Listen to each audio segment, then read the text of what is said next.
Okay. Do you maybe remember a time when cell phones were this small? Screen was maybe 1.5 inches. A physical keypad dimensions were practically tiny. It's like what, 3 inches?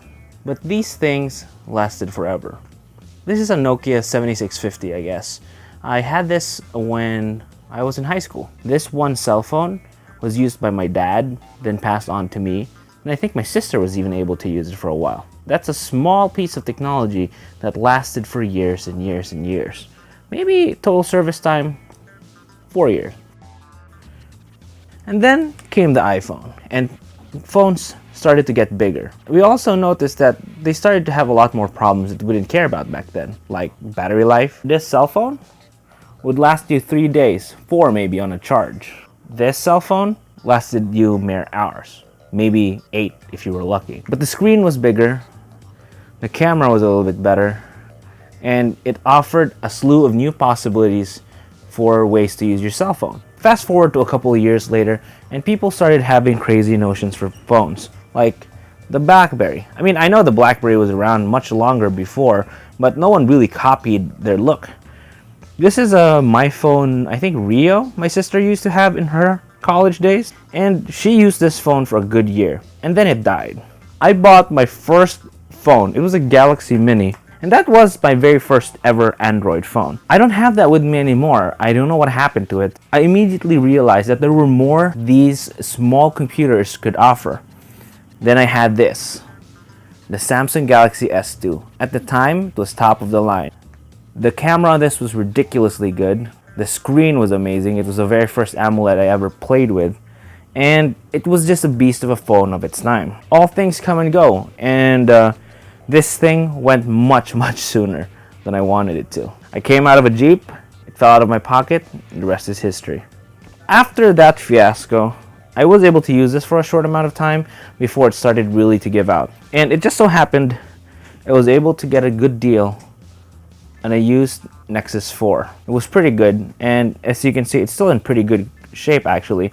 So the problem started when about 10 months later, the screen just started to fail. Like, this half of the screen couldn't be used at all. This died within 10 months of me buying it. And if you can notice, the phone screens just kept getting bigger and bigger and bigger and bigger, and the functionalities of these things just got more and more complex. And I think therein lies the problem, really. The longevity of things relies almost completely on how simple they are to produce, how simple they are to maintain. Now, the thing is, this lasted me, our family, a good 4.5 years. This lasted a year. This lasted a year. This lasted a year. If you can notice, there's a drastic drop in the perceived quality there. The same can be said of almost any realm of technology. And I remember that this camera was one of the very first cameras we ever owned. It shoots 2 megapixel photos. It's basically in the shape of an old disposable Kodak, because it is a Kodak. This thing took photos for my younger brother Lance's christening. From there, we had a slew of different cameras. From our very first Canon EOS 300D from like maybe 2005, 2004 to this one. This hulk of a beast of a camera is an EOS 7D, and we got this in I don't know when. Like maybe 2012. Same with this camera. It's a 5D. We had one for a time, we sold it, we bought another one just because of how good it was. And we've never had really any problems with this camera. It's lasted us years and years. This costs like maybe 10,000 pesos when I bought it. This, on the other hand, God knows how much it costs. Maybe close to 100, this entire set. So I guess it's safe to say that the more expensive technology gets, the longer it'll last in your arsenal, right? Well, that's not necessarily true. This phone, the 7650, lasted us 4 years, and it must have cost nothing more than 15,000 pesos at the time. So I think the takeaway there, more than anything, is that technology is just designed to fail. That Canon 70D and the Canon 5D that I showed you there is going to fail at some point, but it's designed to take longer to fail. The cell phones, on the other hand, the manufacturers have realized, Samsung, Apple, Sony, LG, all of them have realized that there is a great amount of money to be made in having people buy your product each year.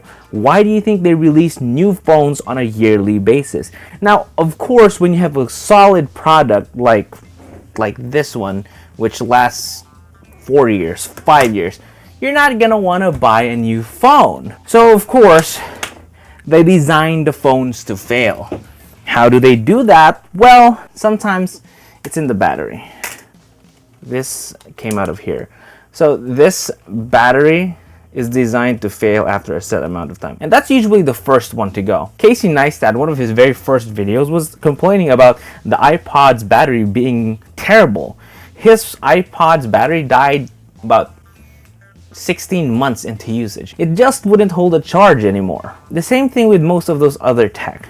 And if you can see that, and actually I can really feel that, the battery is no longer completely flat. Lithium ion batteries, probably like the best / worst invention in the history of mankind. They're great for powering small gadgets, but they're shite for longevity. And that's what today's video is all about, longevity. How long does the tech you buy serve you? Different industries are definitely held to different standards. This 70D and this 7D and the 5D Canon cameras I'm shooting with, they're designed to last 10, 15 years. This other tech though, like the Nexus 4, this Galaxy S2, they were designed to fail within 2 years, without exception. It might be the battery, it might be the board, it might be the processor, it might be anything, but it's designed to fail roughly after 2 years. And more so for people like me who kind of want to push their gadgets to the limit, you know. Even newer tech, like this OnePlus I've been rocking for the last 14 months, it's starting to show its age. The battery doesn't charge as quickly anymore. It isn't as quick as it once was. It's just less new than when I first got it. You know what I mean? I guess I can rationalize that to a point, because that's just how they're designed. But what I can't stand is that there isn't any options in the industry right now. Literally every single cell phone maker does this, and I don't think that's fair. The reason actually that this entire concept or this entire line of thought was brought into my head was because I read that Nokia is coming back to making phones next year. And I know that Nokias are really the standard for good phones, for long-lasting phones, for sturdy phones. But that announcement really shouldn't bring you a lot of hope. Nokia is heavily involved in producing the phones, as is Google, but literally the phones are being produced by a Chinese manufacturer named Foxconn. I mean, the standards might still be there, but how well are the standards going to be followed? Could you remember back in the day that you always wanted the Nokia phones made in Finland? You had to look for those specific ones so that you could get the best phones.